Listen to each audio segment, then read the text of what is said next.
Olá a todos, no programa Perspectivas em Saúde de hoje vamos falar de exames desportivos e rastreios oportunísticos de diagnóstico da SARS-CoV-2. Para isso tenho comigo o Dr.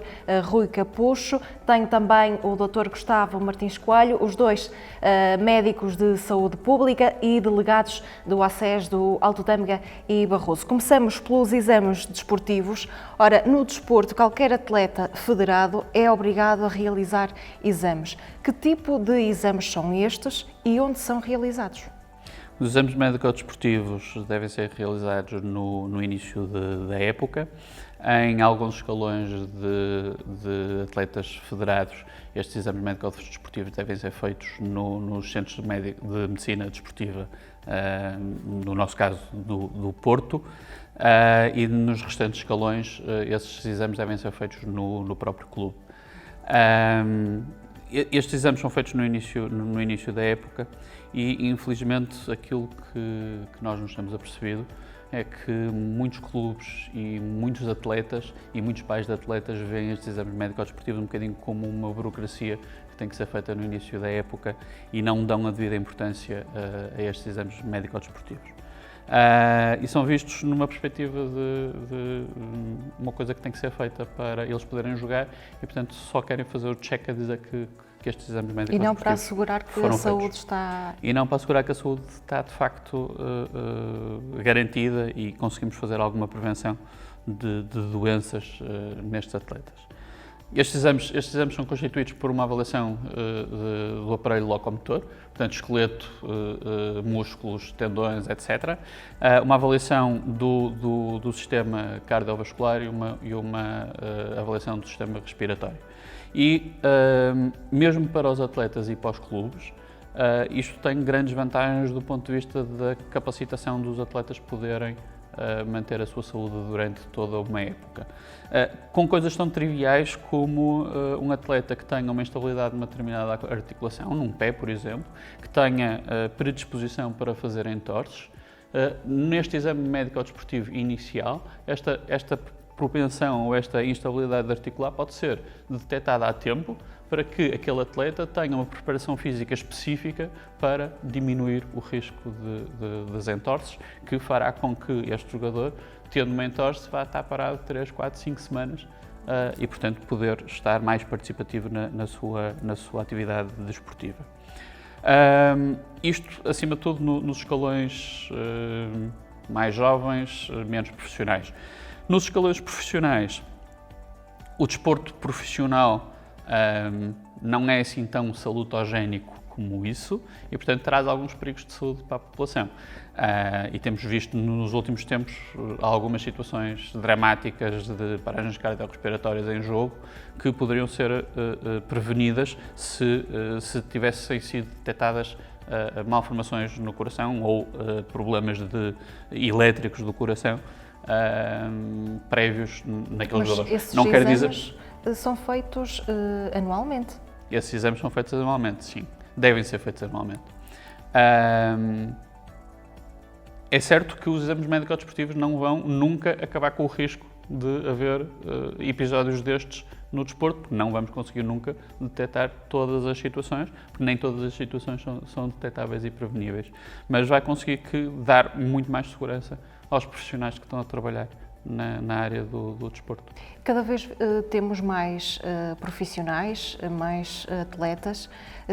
Esses exames são feitos no Sistema Nacional de Saúde ou há clínicas privadas a fazê-lo? Estes exames não são feitos no Sistema Nacional de Saúde, no Serviço Nacional de Saúde, peço desculpa. Estes exames são contratados pelos clubes para serem feitos nos próprios clubes e contratam empresas privadas para fazer isso. E é seguro, naturalmente? Os exames são seguros. Ninguém passa por cima, ou seja, os atletas fazem mesmo esses exames? Não, muitos destes exames médico-desportivos são muito facilitados na perspectiva de vamos fazer só o básico para não termos que pagar muito dinheiro às empresas e ter uma empresa que lhes diga sim senhor, estes atletas estão válidos. Isso constitui um perigo. Claro. Daí também a questão de muitos atletas, hoje em dia, terem graves problemas em campo. Sim, Como é que se pode prevenir isso? Acima de tudo com a educação e conseguir que os clubes percebam que é um investimento que estão a fazer nos seus atletas e é importante fazer a formação dos próprios atletas para perceberem a importância destes exames médico-desportivos. Não no curto prazo, mas no médio prazo, de perceberem que se o acompanhamento médico for bem feito, o risco de lesões e o risco de problemas de saúde é menor e, portanto, a sua atividade desportiva pode ser prolongada mais tempo. E no caso das crianças, da formação, se não fazem o mesmo tipo de exames, correm riscos? Correm risco, mas todos nós corremos riscos quando estamos a fazer qualquer tipo de atividade física. Mas mais física. Que os atletas federados? Claro que os exames médico-desportivos dos jovens devem ser mais cuidados do que os exames médico-desportivos de um adulto jovem. É algo para os pais se preocuparem? É algo para os pais investirem, sim. Como é que podem fazer? O que é que devem fazer? Devem insistir com os clubes para que os exames médico-desportivos sejam bem feitos. Falamos agora consigo, Dr. Gustavo. Não sei se partilha também a mesma opinião relativamente a estes exames desportivos. Acha que deveria haver mais controle? Sem dúvida, sem dúvida. De facto, como disse o Dr. Rui Capucho, é importantíssimo que estes exames sejam bem feitos e que todas as partes envolvidas, o atleta, a família do atleta, o clube onde o atleta pratica, a associação desportiva ou a federação à qual o clube pertence, todos eles tenham a sensibilidade da importância destes exames. E, de facto, nós sabemos que neste momento não é isso que está a acontecer e de facto, existem empresas que se dedicam a servir de intermediárias entre o médico especialista em medicina desportiva que vai fazer os exames e os atletas que vão ser examinados e as empresas, naturalmente, têm um objetivo muito claro, extrair o máximo de lucro com o mínimo de investimento. Isso depois traz consequências ao nível da forma como os médicos são contratados, ao nível das competências que são exigidas aos próprios médicos, ao nível de produtividade que se espera dos médicos. Espera-se que os médicos sejam capazes de ver no mínimo 10 atletas por hora, o que é absolutamente uma barbaridade, porque dá, contas por alto, 6 minutos por cada atleta. E, portanto, é preciso, de facto, alterar esta realidade. Eu penso que o principal problema aqui tem que ver com a própria ausência de guiões. Não existe, da parte da Direção-Geral da Saúde, não existe nenhuma norma específica sobre este tipo de exames, como existe noutras áreas. A Direção-Geral da Saúde emanou muitas normas e muitas orientações sobre o cuidado do doente diabético, o cuidado do doente hipertenso, agora sobre a Covid-19 quase que sai uma norma nova por dia, e nesta área existe um vazio.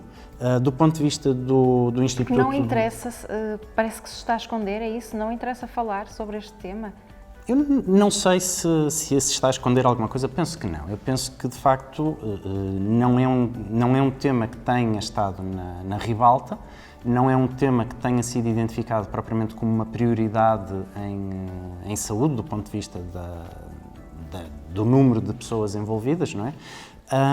E depois também existe aqui alguma dificuldade, se calhar, em definir competências, porque temos, por um lado, a Direção-Geral da Saúde, é verdade, mas temos, por outro lado, também o Instituto Português do Desporto e da Juventude, que também reduz a sua intervenção nesta área à criação de um formulário que o médico que faz o exame tem de preencher e que termina com a declaração da aptidão ou inaptidão do atleta para a prática desportiva. E esse formulário, de facto, contém uma série de questões que têm de ser colocadas ao atleta, contém uma série de questões que têm de ser preenchidas pelo médico, mas fica muito aquém, diria eu, daquilo que são as necessidades em termos de avaliação médica e particularmente em termos de meios complementares de diagnóstico. Só é preciso preencher 2 campozinhos no final do formulário sobre meios complementares de diagnóstico e não há qualquer referência sequer a provas de esforço, que é um dos exames fundamentais para quem vai fazer esforço. Depois, do ponto de vista do Colégio da Especialidade da Ordem dos Médicos, existe também apenas uma referência aos tempos mínimos de consulta, que lá está, não são cumpridos. A Ordem dos Médicos não diz que são 6 minutos por atleta, diz que são 20 a 30 minutos por atleta. E pouco mais do que isto existe na área da medicina desportiva, do ponto de vista normativo e do ponto de vista de guiões da prática. Naturalmente, existe um internato médico, existe a especialidade médica de medicina desportiva, existe um internato médico que leva à aquisição do título de especialista e, portanto, os médicos especialistas em medicina desportiva sabem o que têm de fazer, mas eles saberem ou eles conseguirem fazer fruto do mercado em que estão inseridos, às vezes vai uma grande distância. E, portanto, é preciso haver esta reflexão a nível de todas as partes envolvidas do que é a avaliação essencial que tem de ser feita e ser assumido por todos que isso tem mesmo de ser feito, e nomeadamente, como dizia o Dr. Rui, é importantíssimo avaliar o estado do coração e, portanto, fazer um eletrocardiograma, um ecocardiograma, uma prova de esforço, um Holter. É preciso avaliar como é que estão os pulmões e como é que está o aparelho respiratório e a fisiologia respiratória do atleta e, portanto, provas funcionais respiratórias também são necessárias. Naturalmente, o sistema muscular e o sistema esquelético, como é que estão os ossos, as articulações, a musculatura. Provavelmente faz também sentido pensar outras áreas que não são tradicionalmente tão pensadas, nomeadamente em termos de provas toxicológicas, mesmo para o acesso, uma própria avaliação psicológica do atleta e uma avaliação do estado nutricional e educação para a saúde em termos nutricionais. E, portanto, mediante este debate e mediante esta consciencialização, eu penso que nós podemos garantir uma maior segurança na prática do desporto, tanto do desporto amador, quer do próprio desporto profissional e federado. Muito bem. Falamos agora de rastreios oportunísticos. Quero explicar quais são as vantagens e, primeiramente, o que é que são os rastreios oportunísticos em si? Eu, por acaso, antes de falar disso, eu gostava de, se calhar, dar um pouco de contexto, porque rastreios oportunísticos há muitos. Em teoria, qualquer rastreio pode ser organizado de forma oportunística.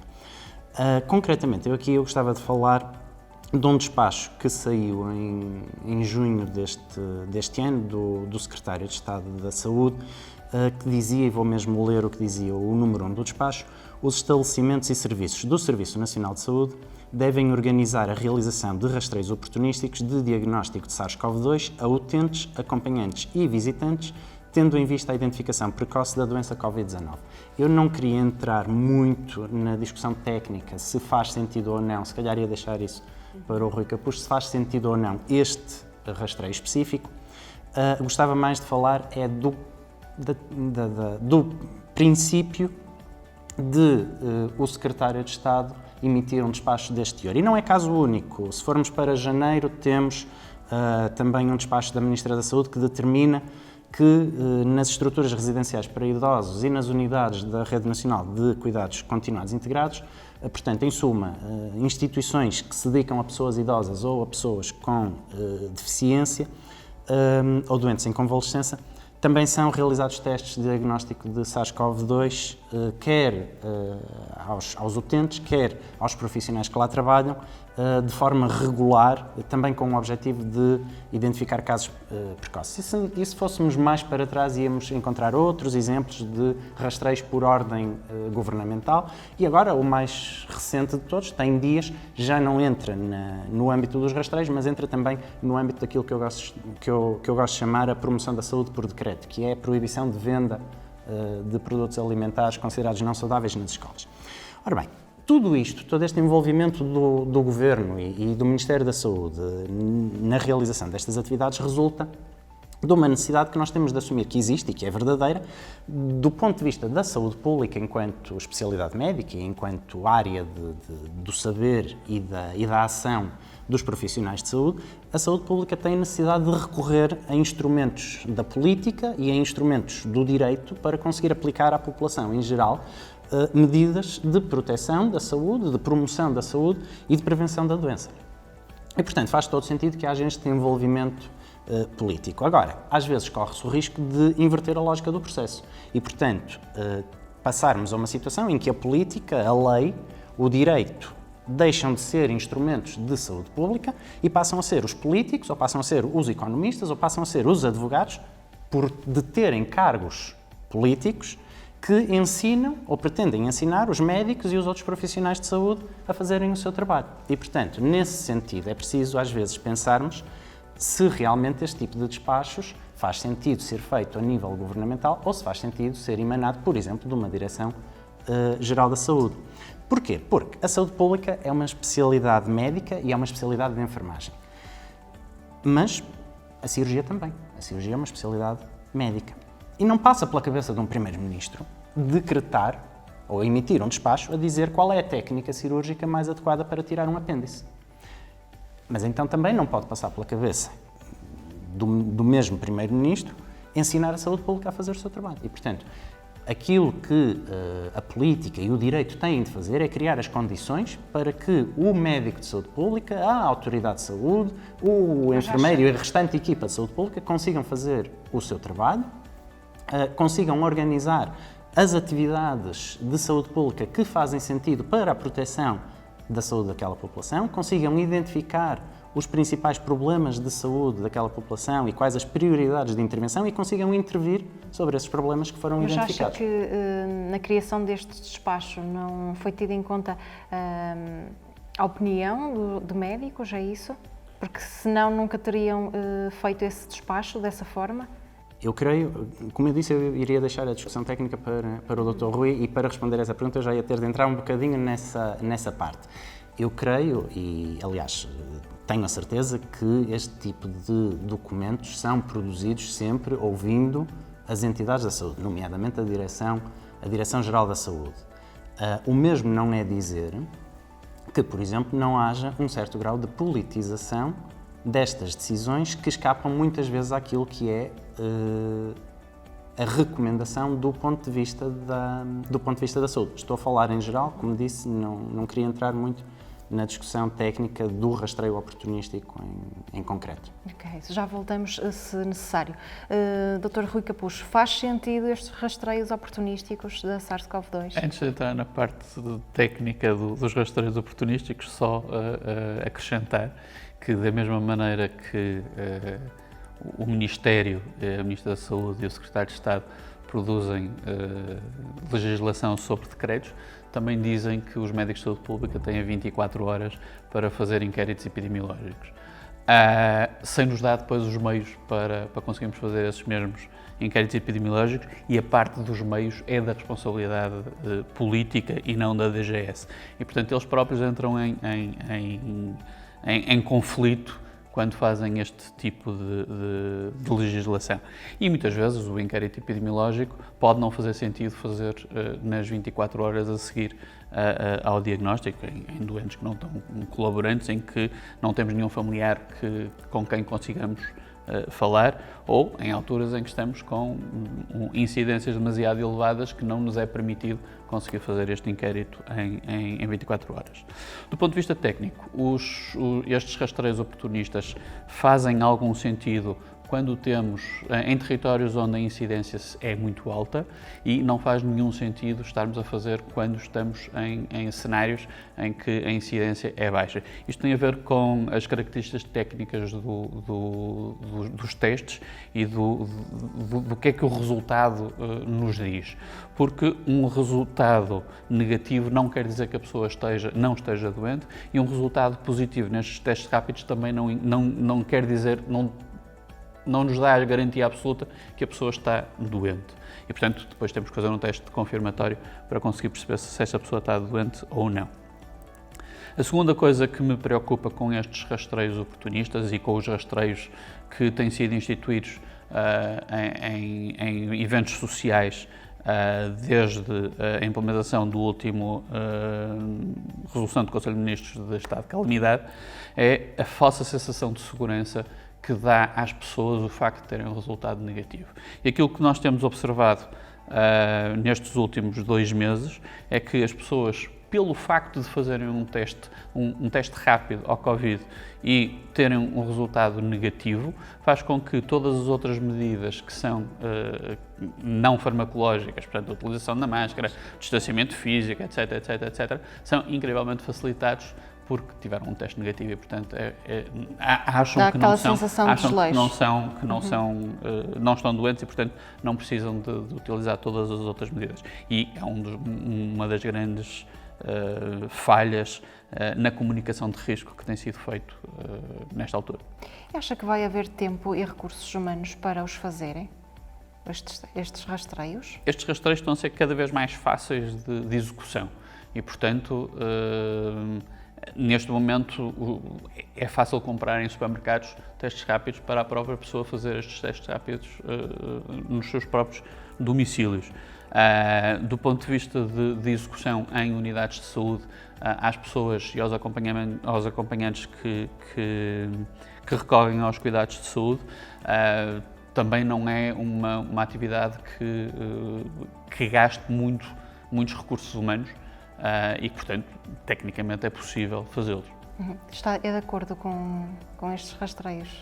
Conforme a altura e conforme a incidência com que nós tivermos em cada uma das alturas. No caso da Covid-19, por exemplo? Não, estamos a falar só de Covid-19, ok? Mas vai sempre depender da incidência local dos sítios onde vão ser feitos estes rastreios. Nesta altura, por exemplo, em Chaves? Faria algum sentido estarmos a fazer alguns rastreios oportunistas, desde que as pessoas não ficassem com a falsa sensação de segurança quando têm o resultado negativo. Até porque o número de casos também ainda é elevado. Tem sido elevado, sim. Muito bem. Doutor Gustavo, não sei se quer acrescentar também mais alguma coisa a este tema ou ao anterior.